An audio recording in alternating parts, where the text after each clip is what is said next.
नमस्कार दोस्तों, मैं वैभव राज आपका स्वागत करता हूं तक्षशिला ट्यूटोरियल के ऑनलाइन चैनल पे। दोस्तों, आज हम लोग बात करेंगे क्लास 12 के फिजिक्स के चैप्टर नंबर 12 के बारे में, जिसका नाम है परमाणु। इसमें दोस्तों हम लोग लेक्चर 12.5 तक कंप्लीट कर चुके थे। आज हम लोग बात करेंगे अपने नेक्स्ट लेक्चर की, मतलब लेक्चर 12.6 के बारे में। दोस्तों, लास्ट वाले सेशन में हमने किसी परमाणु की किसी कक्षा में इलेक्ट्रॉन की कुल ऊर्जा का मान निकाला था। ठीक है, आज हम लोग आगे बढ़ेंगे और एक नया टॉपिक पढ़ेंगे। देखिए, इस चैप्टर में जो अभी नया टॉपिक जो हम लोग पढ़ने वाले हैं वो है स्पेक्ट्रम। ठीक है, स्पेक्ट्रम की थ्योरी कि स्पेक्ट्रम क्या होता है, कितने प्रकार का होता है, ये सब आपसे नहीं पूछा जाता। ठीक है, बहुत ही रेयर केस में अगर आएगा तो 1-2 नंबर में छोटी सी कोई डेफिनेशन आ जाएगी। ठीक है, लेकिन दोस्तों जब हम लोग क्वेश्चन करने चलेंगे, इसके न्यूमेरिकल करेंगे इस चैप्टर के, तो आप देखेंगे कि इस चैप्टर के न्यूमेरिकल में आपको इस तरह का शब्द बार बार सुनने को मिलेगा। ठीक है, स्पेक्ट्रम के बारे में स्पेक्ट्रम जैसा शब्द बार बार सुनने को मिलेगा। तो पहले तो ये समझ में आना चाहिए कि स्पेक्ट्रम शब्द का मतलब क्या है। मतलब वही बात आ गई कि हमें ये पढ़ना है कि स्पेक्ट्रम क्या होता है। ठीक है, तो आइए देखिए, आपको पता है कि परमाणु में क्या होता है, केंद्र में नाभिक होता है, उस केंद्र के चारों ओर क्या होती हैं, वृत्ताकार कक्षाएं होती हैं। ठीक है, और वृत्ताकार कक्षाएं अनंत हो सकती हैं। आपको मैं बताऊं, किसी भी परमाणु के नाभिक के चारों ओर अनंत वृत्ताकार कक्षाएं संभव हैं। ठीक है, अच्छा, अभी देखिए क्या होता है कि आपको पता है कि किसी भी कक्षा की, ठीक है, किसी भी परमाणु की nवीं कक्षा में इलेक्ट्रॉन की कुल ऊर्जा का मान कितना होता है। इलेक्ट्रॉन की कुल ऊर्जा का मान माइनस का RH इंटू Z/n का होल स्क्वायर, ये होती है किसी भी परमाणु की nवीं कक्षा में कुल ऊर्जा। ठीक है, बस बात खत्म। अब देखिए, आपको पता है जैसे जैसे आप परमाणु के नाभिक से दूर जाते जाएंगे क्या होगा, n का मान बढ़ता जाएगा। ठीक है, n का मान बढ़ेगा तो ये पूरी वैल्यू घटेगी। लेकिन दोस्तों ध्यान रखिएगा, आगे निगेटिव लगा है। निगेटिव वैल्यू अगर कम हो रही है, निगेटिव में माइनस वाली संख्या, निगेटिव संख्या कोई कम हो रही है, इसका मतलब वो वास्तव में बढ़ रही है। क्योंकि आपको पता है, जैसे मैं एग्जांपल दे रहा हूं, माइनस का 8 लिखा है और माइनस का 3 लिखा है, तो देखने में तो लग रहा है कि 8 बड़ा होगा, क्योंकि बात सही है, 8 बड़ा होता है। लेकिन दोस्तों माइनस भी तो लगा है, ध्यान रखिए, तो कौन सी संख्या बड़ी हो जाएगी, -3 जो है वो बड़ा हो जाएगा। यही चीज मैं समझाना चाह रहा हूं कि अगर किसी परमाणु में मुख्य क्वांटम संख्या का मान बढ़ता चलेगा, जैसे जैसे कक्षाएं बढ़ती चलेगी, मुख्य क्वांटम संख्या n का मान बढ़ेगा, तो ये पूरी वैल्यू का मान घटेगा। और आगे निगेटिव लगा है, अगर निगेटिव नंबर में नंबर का जो मॉडुलस है, ठीक है, अगर कोई निगेटिव नंबर घटता हुआ दिख रहा है तो वास्तव में वो बढ़ रहा है। इसका मतलब जैसे जैसे हम एनर्जी, जैसे जैसे हम हायर एनर्जी स्टेट में जाएंगे, जैसे जैसे हम ऊंची कक्षा में जाएंगे, मतलब जैसे ही n का मान बढ़ता जाएगा, मुख्य क्वांटम संख्या का मान बढ़ता जाएगा, ऊर्जा का मान भी बढ़ता जाएगा। ठीक है, इसका मतलब n इज इक्वल टू 1 में इलेक्ट्रॉन की ऊर्जा कम होगी, n इज इक्वल टू 2 में उससे ज्यादा होगी, n इज इक्वल टू 3 में उससे ज्यादा होगी, और जैसे जैसे हम n का मान बढ़ाते जाएंगे वैसे वैसे इलेक्ट्रॉनों की ऊर्जा का मान भी बढ़ता जाएगा। ठीक है, नो डाउट, अब समझिएगा। ठीक है, अब याद करिए बोहर का परमाणु मॉडल। बोहर ने अपने परमाणु मॉडल के 3rd पॉइंट में कहा था कि जब भी कोई इलेक्ट्रॉन, ठीक है, समझिएगा इस चीज को।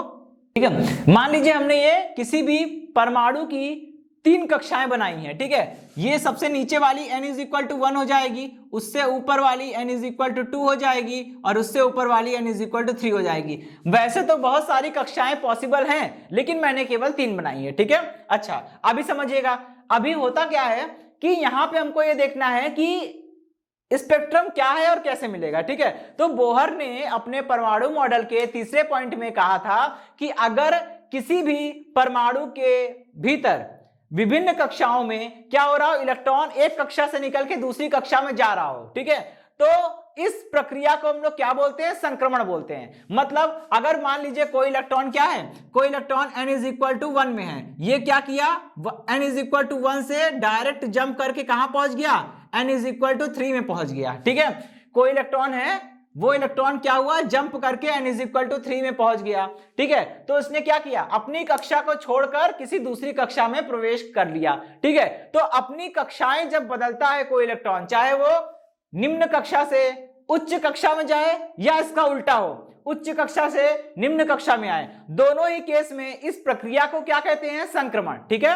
अच्छा, अब बोहर ने यह भी बताया था कि जब भी कोई इलेक्ट्रॉन किसी उच्च ऊर्जा स्तर वाली कक्षा से, मान लीजिए n इज इक्वल टू 2 से कोई इलेक्ट्रॉन कहां आ गया? n is equal to 3, n is equal to 1 में आ गया। ठीक है, तो वही बात है कि जब कोई इलेक्ट्रॉन उच्च ऊर्जा स्तर से निम्न ऊर्जा स्तर में संक्रमण करता है, ठीक है, कूदता है ये नहीं बोलेंगे, ठीक है, उच्च ऊर्जा स्तर से निम्न ऊर्जा स्तर में संक्रमण करता है, तो क्या होता है? वो जितनी भी एनर्जी का जो डिफरेंस होता है, आपको पता है n इज इक्वल टू 2 में एनर्जी कुछ और होगी, n इज इक्वल टू 1 में एनर्जी कुछ और होगी, तो एनर्जी का जो भी डिफरेंस है, जो भी अंतर होगा, ठीक है, ज्यादा एनर्जी में से कम एनर्जी को घटा दीजिए, जो भी एनर्जी का डिफरेंस होगा वो एनर्जी वो विद्युत चुंबकीय तरंगों के रूप में निकाल देगा। फॉर एग्जांपल, मान लीजिए n इज इक्वल टू 2 में इलेक्ट्रॉन की एनर्जी कितनी है? E2 है, और n इज इक्वल टू 1 में इलेक्ट्रॉन की एनर्जी कितनी है? E1 है। आपको पता है दोस्तों E2 का मान ज्यादा होगा, तो E2 माइनस E1 करिए, और E2 माइनस E1 करने पे जो भी एनर्जी का जो अंतर आएगा डेल्टा E, और ये ऊर्जा का अंतर किसके रूप में निकलेगा? विद्युत चुंबकीय तरंगों के रूप में निकलेगा। ठीक है, यानी कि यहां पे आप लिख सकते हो H न्यू। ठीक है, आपको बताया दोस्तों कि प्लांक ने कहा था जब भी कोई भी तरंग, मतलब अगर ऊर्जा विद्युत चुंबकीय तरंगों के रूप में है तो सारी विद्युत चुंबकीय तरंगे फोटोनों से मिलकर बनी है, और एक फोटोन की ऊर्जा कितनी होती है? H न्यू होती है। तो हमने मान लिया कि जब ये ऊर्जा, मतलब दोनों कक्षाओं में ऊर्जा का जो अंतर है डेल्टा E, ये ऊर्जा विद्युत चुंबकीय तरंगों के रूप में निकलेगी, और सारी विद्युत चुंबकीय तरंगे फोटोनों से मिलकर बनी होती हैं, तो इसकी ऊर्जा को हम लोग H न्यू के रूप में लिख सकते हैं। ठीक है, और आपको पता है, मैंने बताया भी था, किसी भी एक ही प्रकाश स्रोत से आने वाले सभी फोटोनों की ऊर्जाएं बराबर होती हैं। ठीक है, और जितनी एक फोटोन की ऊर्जा उतनी ही प्रकाश स्रोत की कुल ऊर्जा। ठीक है, वही चीज है कि विद्युत चुंबकीय तरंगों के रूप में जितनी भी ऊर्जा निकलेगी वो ऊर्जा का मान प्रत्येक फोटोन की ऊर्जा के बराबर होगा। यहां पे वही चीज है। ठीक है, E2 माइनस E1 कर दिया, ये चीज। ठीक है, अब यहां से एक चीज समझ में आई कि अगर, ठीक है, अगर मान लीजिए इलेक्ट्रॉन उच्च ऊर्जा स्तर से निम्न ऊर्जा स्तर में आता है तो एनर्जी को क्या करेगा? निकालेगा।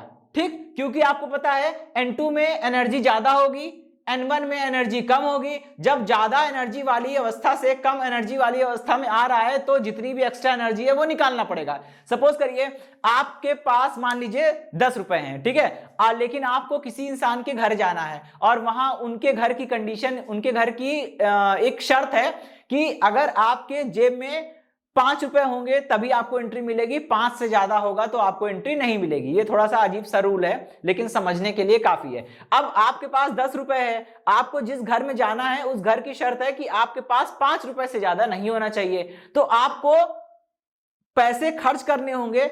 10 रुपए में से 5 रुपए खर्च करके केवल 5 रुपए ही बचाने पड़ेंगे। अब जो 5 रुपए एक्स्ट्रा बचे हैं आप उसे कहीं खर्च कर सकते हैं, कैसे खर्च करेंगे उससे मतलब नहीं है, बस उसे खर्च करना है। ठीक है, तो यहां पे वही चीज है कि ज्यादा एनर्जी लिए है इलेक्ट्रॉन के पास ज्यादा एनर्जी है, इलेक्ट्रॉन को N1 में आना है, N इज इक्वल टू 1 में आना है, और N इज इक्वल टू 1 में आने के लिए उसकी एनर्जी कम होनी चाहिए। तो इलेक्ट्रॉन के पास ज्यादा एनर्जी है, उसको अपनी एनर्जी को लूज करना पड़ेगा, निकालना पड़ेगा, एनर्जी खर्च करनी पड़ेगी। जब इलेक्ट्रॉन एनर्जी खर्च कर देगा उसकी एनर्जी उतनी हो जाएगी जितनी energy N is equal to 1 में चाहिए, तब वो N इज इक्वल टू 1 में आ पाएगा। ठीक है, या इसको इस तरह से भी समझ सकते हैं कि इलेक्ट्रॉन अधिक ऊर्जा वाले स्तर से निम्न ऊर्जा वाले स्तर में आने के लिए जितनी भी एक्स्ट्रा एनर्जी है उसको खर्च करेगा मतलब एनर्जी निकालेगा।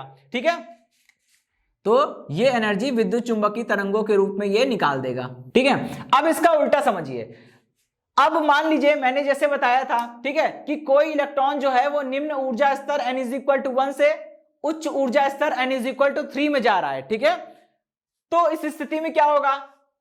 N इज इक्वल टू 1 में ऊर्जा कम है, N इज इक्वल टू 3 में ऊर्जा ज्यादा है। अब केस थोड़ा उल्टा हो गया। मान लीजिए आपके पास 10 रुपए हैं, आपको जिस घर में जाना है उस घर की शर्त यह है कि आपके पास कम से कम 50 रुपए होने चाहिए। ठीक है, 50 रुपए से ज्यादा हो तो अलग बात है, लेकिन कम से कम 50 होने चाहिए, 50 से कम नहीं होने चाहिए। आपके पास 10 रुपए हैं और आपको 50 रुपए तक बनाने हैं, तो क्या करना होगा? आपको कहीं से भी 40 रुपए पाने होंगे, ठीक है, आपको कहीं से भी 40 रुपए कमाने होंगे, तो वही चीज है। तो यहाँ पे क्या है, इलेक्ट्रॉन की ऊर्जा अभी कम है, इलेक्ट्रॉन को n = 3 में जाने के लिए एनर्जी को बढ़ाना होगा, और इलेक्ट्रॉन की एनर्जी कैसे बढ़ेगी, जब आप बाहर से कोई ऊर्जा दे, ठीक है। तो यहां से एक चीज समझ में आ रही है, इसको अच्छे से समझ लीजिए कि अगर इलेक्ट्रॉन को निम्न ऊर्जा स्तर से उच्च ऊर्जा स्तर में जाना है तो इलेक्ट्रॉन को एनर्जी ग्रहण करनी पड़ेगी, ऊर्जा का अवशोषण करना पड़ेगा। यह ऊर्जा कहां से मिलेगी, किसी भी वायु स्रोत से मिल सकती है। लेकिन उसका उल्टा क्या होगा कि अगर इलेक्ट्रॉन को उच्च ऊर्जा स्तर से निम्न ऊर्जा स्तर में आना है तो जितनी भी एक्स्ट्रा एनर्जी है उसको निकालना पड़ेगा, ठीक है। और चाहे इलेक्ट्रॉन को जब हम लोग जो ऊर्जा देंगे, ठीक है, हम लोग इलेक्ट्रॉन को ऊर्जा दे रहे हैं तब वो निम्न ऊर्जा स्तर से उच्च ऊर्जा स्तर में जा रहा है, और इसका उल्टा जब वो उच्च ऊर्जा स्तर से निम्न ऊर्जा स्तर में आ रहा है, दोनों ही केस में उसे दी गई ऊर्जा या उससे प्राप्त ऊर्जा विद्युत चुंबकीय तरंगों के रूप में होनी चाहिए, ठीक है। यानी इलेक्ट्रॉन को निम्न ऊर्जा स्तर से उच्च ऊर्जा स्तर में भेजने के लिए जो एनर्जी हम देंगे वो भी एनर्जी विद्युत चुंबकीय तरंगों के रूप में ही होगी, ठीक है। अच्छा, तो दोस्तों यहीं से कॉन्सेप्ट उठता है स्पेक्ट्रम का। अच्छा, उससे पहले मैं एक चीज और बता दूं, शायद आपको मैं बता चुका हूं, आपको क्लियर भी होगा। यहां मैं जो शब्द यूज कर रहा हूं निम्न ऊर्जा स्तर, उच्च ऊर्जा स्तर, इसका मतलब होता है निम्न ऊर्जा स्तर का मतलब दो ऊर्जा स्तर में से वो ऊर्जा स्तर जिसकी ऊर्जा कम है, ठीक है। और उच्च ऊर्जा स्तर का मतलब वो ऊर्जा स्तर जिसकी ऊर्जा ज्यादा है। अब देखने से कैसे समझ में आएगा, तो अपने दिमाग में बैठा लीजिए, जिन दो कक्षाओं में जिसके लिए भी n का मान जितना ज्यादा होगा वो उच्च ऊर्जा स्तर हो जाएगी, उसकी ऊर्जा उतनी ज्यादा होगी, और जिस कक्षा के लिए n का मान कम होगा, जितना ही कम होगा उसकी ऊर्जा उतनी ही कम हो जाएगी, ठीक है। जैसे मान लीजिए हमने आपको दो कक्षाएं दे दी, n = 5, n = 8, तो n = 5 और n = 8 में n = 8 की एनर्जी ज्यादा होगी, क्यों, क्योंकि उसकी n की वैल्यू ज्यादा है, वो उच्च ऊर्जा स्तर कहलाएगा, और n = 5 की ऊर्जा कम होगी और वो निम्न ऊर्जा स्तर कहलाएगा, ठीक है।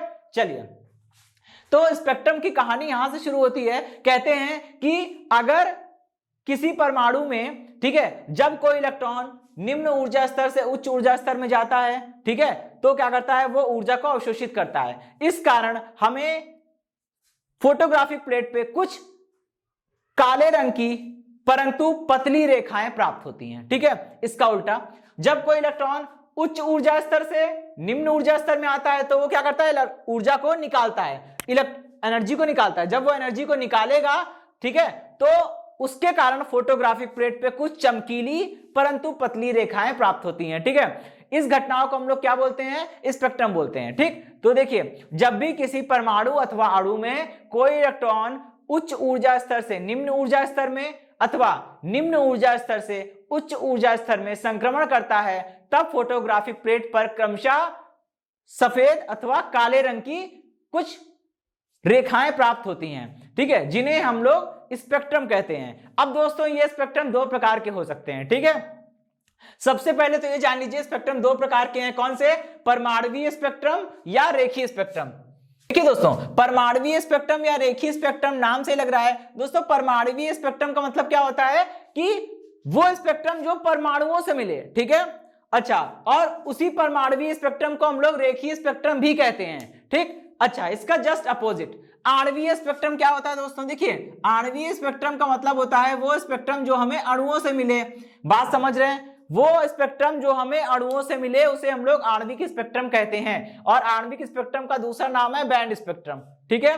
चलिए, अब परमाणुवीय स्पेक्ट्रम को समझिएगा। परमाणुवीय स्पेक्ट्रम नाम से तो लग रहा है कि वो स्पेक्ट्रम जो परमाणुओं से मिले, ठीक, लेकिन इसको इतना ही नहीं लिखना है, इसको थोड़ा और अच्छा करके लिखना है, ठीक है। देखिए, कहते हैं कि जब किसी परमाणु के भीतर कोई इलेक्ट्रॉन, ठीक है, कोई इलेक्ट्रॉन निम्न ऊर्जा स्तर से उच्च ऊर्जा स्तर में या फिर उच्च ऊर्जा स्तर से निम्न ऊर्जा स्तर में संक्रमण करता है, तब फोटोग्राफिक प्लेट पे क्रमशः कुछ काली तथा चमकीली रेखाएं, काली तथा चमकीली परंतु पतली रेखाएं प्राप्त होती हैं, ठीक है।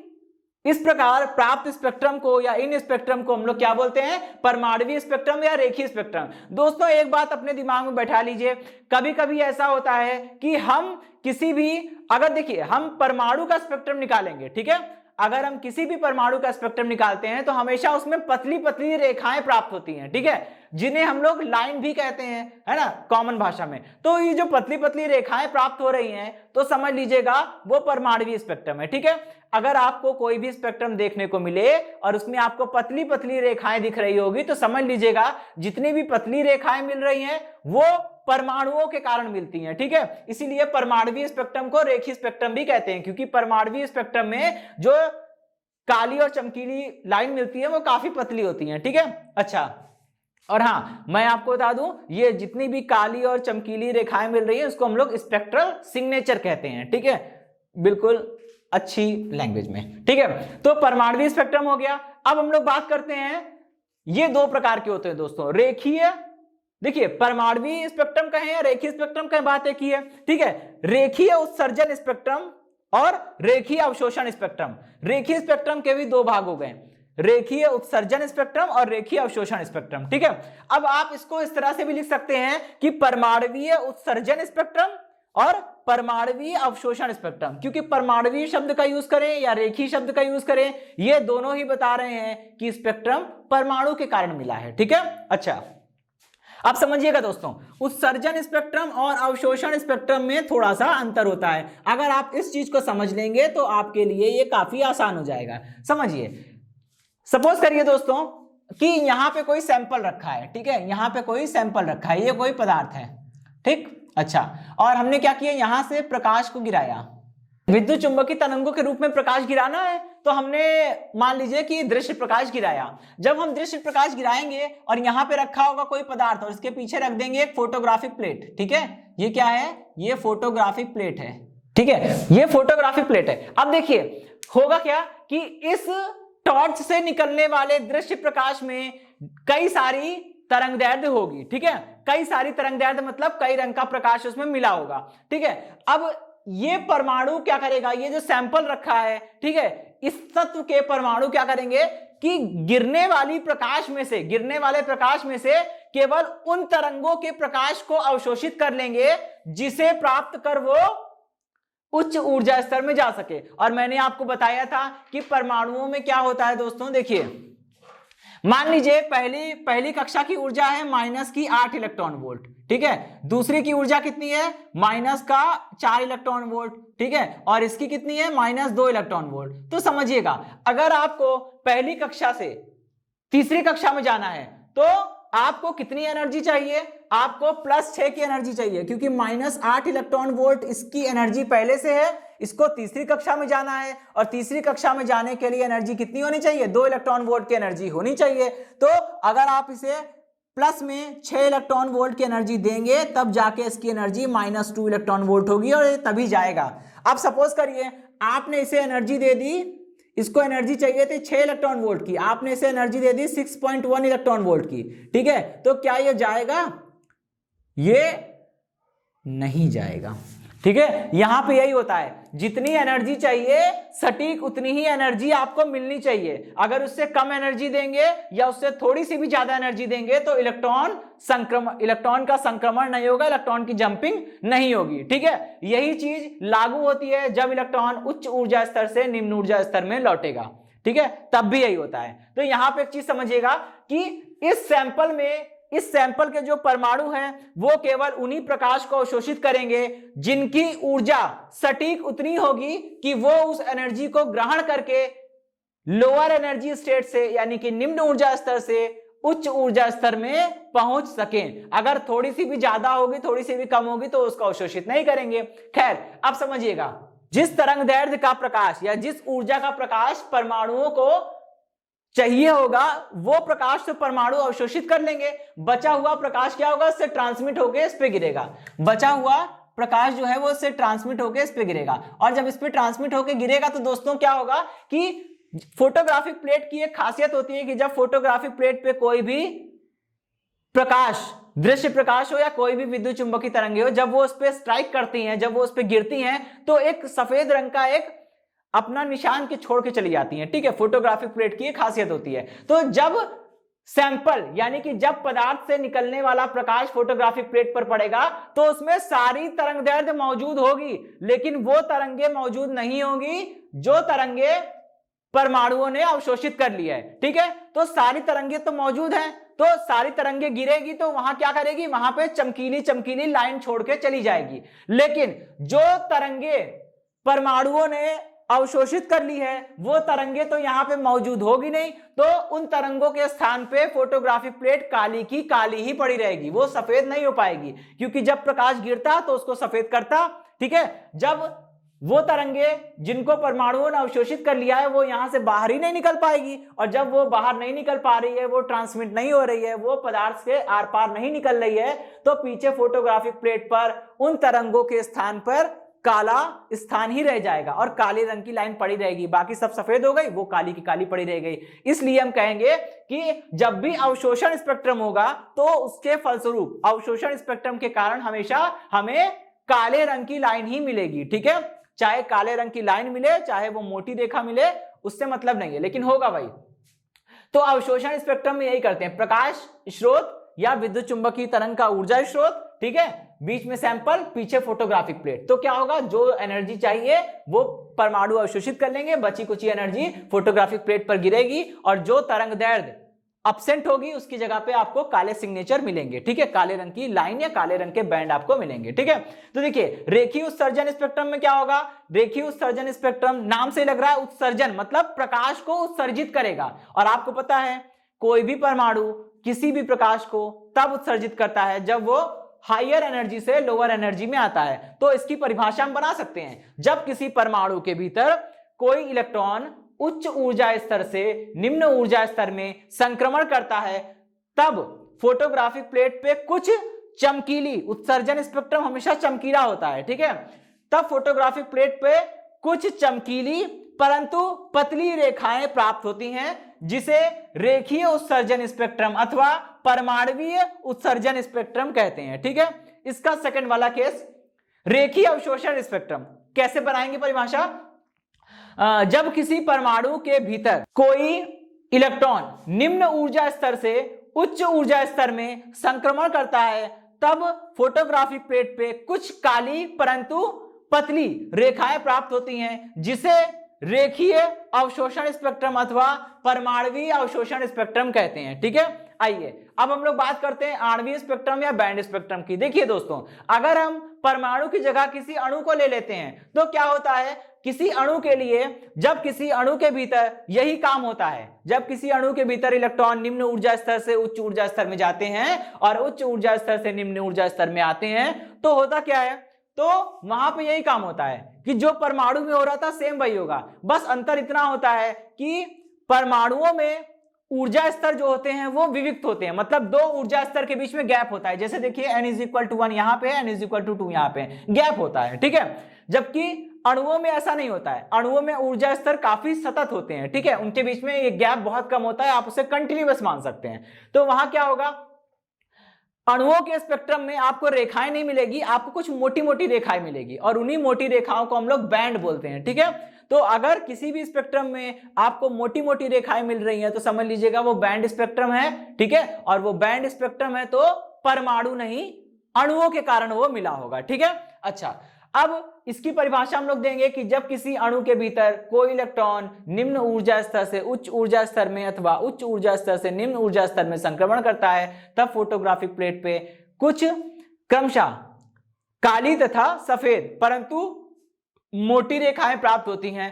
इस प्रकार प्राप्त स्पेक्ट्रम को आणविक स्पेक्ट्रम या बैंड स्पेक्ट्रम कहते हैं, ठीक है। चलिए अब देखिए, ये भी दो प्रकार के होते हैं, जैसे परमाणुीय स्पेक्ट्रम दो प्रकार के थे वैसे वो भी दो प्रकार के हैं, ठीक है। कौन कौन से होंगे, बैंड उत्सर्जन स्पेक्ट्रम, ठीक है, बैंड उत्सर्जन स्पेक्ट्रम, या फिर दूसरा वाला क्या है, बैंड अवशोषण स्पेक्ट्रम, ठीक है। यहाँ पे वही चीज है। अब बैंड उत्सर्जन स्पेक्ट्रम को हम लोग इस तरह से परिभाषित करेंगे कि यहां पे लिखा क्या है, इसको ये जानिए कि उत्सर्जन स्पेक्ट्रम का मतलब क्या है कि पदार्थ अपने भीतर से प्रकाश को या विद्युत चुंबकीय तरंग को निकालेगा, और पदार्थ कहां से निकालेगा, परमाणुओं से निकलेगा वो प्रकाश, ठीक है। या प्रकाश हो या कोई भी विद्युत चुंबकीय तरंग हो, उत्सर्जन का मतलब है परमाणु जो है वो एनर्जी को निकालेगा, और परमाणु एनर्जी को तब निकालेगा जब इलेक्ट्रॉन उच्च ऊर्जा स्तर से निम्न ऊर्जा स्तर में संक्रमण करेगा। तो इसकी परिभाषा बन गई। जब देखिए बैंड स्पेक्ट्रम है तो अणु शब्द का प्रयोग करेंगे जब किसी अणु के भीतर, जब किसी अणु में कोई इलेक्ट्रॉन उच्च ऊर्जा स्तर से निम्न ऊर्जा स्तर में संक्रमण करता है, तब फोटोग्राफिक प्लेट पे कुछ चमकीली, उत्सर्जन के कारण चमकीली रेखा मिलेगी, कुछ चमकीली परंतु मोटी रेखाएं प्राप्त होती हैं। इस प्रकार प्राप्त स्पेक्ट्रम को बैंड उत्सर्जन स्पेक्ट्रम कहते हैं। ठीक है, इसका उल्टा दूसरा देखिए, अवशोषण स्पेक्ट्रम का मतलब है कि जो सैंपल है, जो परमाणु है, वो ऊर्जा को अवशोषित करेंगे। ऊर्जा को अवशोषित कर रहे हैं मतलब ऊर्जा को अवशोषित करने के बाद निम्न ऊर्जा स्तर से उच्च ऊर्जा स्तर में जाएंगे। ठीक है, तो इसकी परिभाषा क्या बनाएंगे, ध्यान रखिएगा, ये बैंड स्पेक्ट्रम है तो परमाणु नहीं अणु का नाम आना चाहिए। ठीक है, ये सारी बात हम लोग अणु के लिए करेंगे क्योंकि यहाँ पे बैंड स्पेक्ट्रम पढ़ रहे हैं हम लोग। ठीक, तो बैंड अवशोषण स्पेक्ट्रम की परिभाषा में लिख सकते हैं, जब किसी अणु के भीतर कोई इलेक्ट्रॉन निम्न ऊर्जा स्तर से उच्च ऊर्जा स्तर में संक्रमण करता है, तब इसके फलस्वरूप फोटोग्राफिक प्लेट पे कुछ काली परंतु मोटी रेखाएं प्राप्त होती हैं। इस प्रकार प्राप्त स्पेक्ट्रम को हम लोग क्या बोलते हैं, बैंड अवशोषण स्पेक्ट्रम कहते हैं। ठीक है, चलिए, तो ये तो बात हो गई चारों की। ठीक है, इस प्रकार ये स्पेक्ट्रम का कॉन्सेप्ट होता है और ये इनके प्रकार है। ये 4 प्रकार के स्पेक्ट्रम है, बस इतना ध्यान रखिएगा। अगर स्पेक्ट्रम में पतली रेखाएं मिल रही हैं तो वो परमाणुवीय स्पेक्ट्रम होगा, मतलब परमाणुओं के कारण मिल रहा होगा। इसका उल्टा, अगर स्पेक्ट्रम में मोटी रेखाएं मिल रही हैं तो वो आणविक स्पेक्ट्रम होगा, या फिर उसे आप बैंड स्पेक्ट्रम बोल सकते हैं।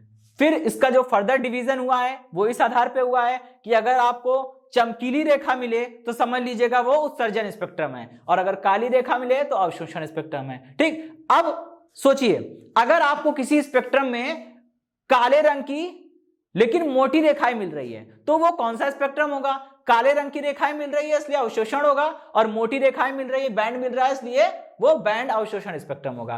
पतले रंग की मतलब पतली चमकीली रेखाएं मिल रही हैं तो पतली रेखा मिल रही है, इसका मतलब परमाणुवीय स्पेक्ट्रम होगा, और चमकीली रेखा मिल रही है इसका मतलब उत्सर्जन स्पेक्ट्रम होगा, तो वो रेखीय उत्सर्जन स्पेक्ट्रम हो जाएगा। ठीक है, तो इसी के साथ ये सेशन समाप्त होता है। इस सेशन से जुड़े नोट्स प्राप्त करने के लिए डिस्क्रिप्शन में दिए गए लिंक पर जाके क्लिक कीजिए। ओके दोस्तों, आज के सेशन में इतना ही, मिलता हूं नेक्स्ट सेशन में, धन्यवाद।